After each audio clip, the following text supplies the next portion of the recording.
Hey everyone, I am here to tell you about my Muscasowin process throughout this semester.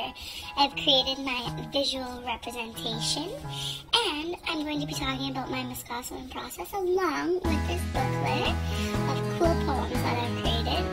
And so I created these poems to represent something different that I've learned about my Muscasowin process. So keep watching! So throughout the semester, we've talked a lot about ourselves and our identities and our backgrounds. And I've really learned the importance of acknowledging my own identity. And I would consider my identity as a white settler Canadian woman with German and Irish descent.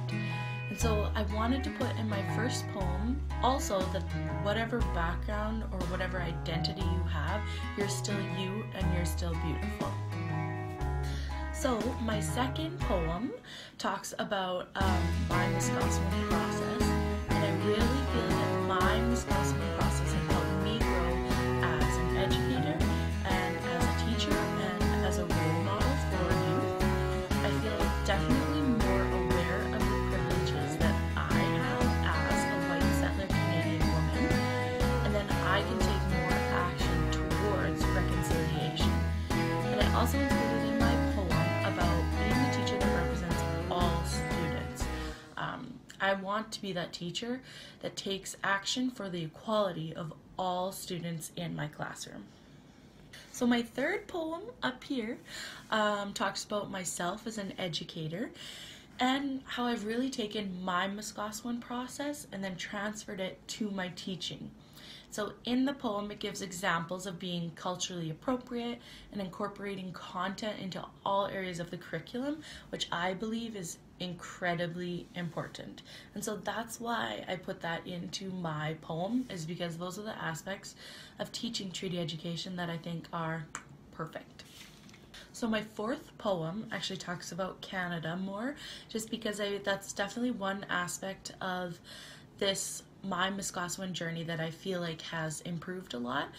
Prior to this class, I really had no idea that Canada was and could be considered a racist country. And so my knowledge base has really expanded because of that. And so I learned that Canada has a history of racism, and the poem talks about educating yourself so you don't become that racist person. So this fifth poem up here that I have talks about the walls that have been built between our white settler Canadians and Indigenous peoples of Canada. And I've really taken from this class that we need to break down those walls and tell the truth about the real history of Canada. And so that's what this poem is talking about, because this is one aspect of my Muscasowin process that I think has really improved over this semester for sure.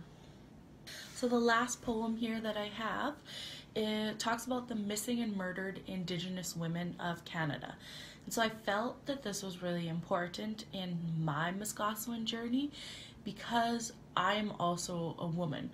But I will never really understand being 7 times more likely to be murdered or go missing because of my race. I'll never understand that because I have those privileges.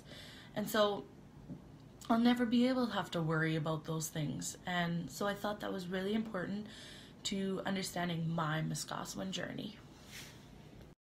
So there you have it, my Muscasowin process, and the journey that I have taken in this class has been so much more than I could have asked for. I feel that I've learned so much about my Muscasowin journey, and it's developed so much. So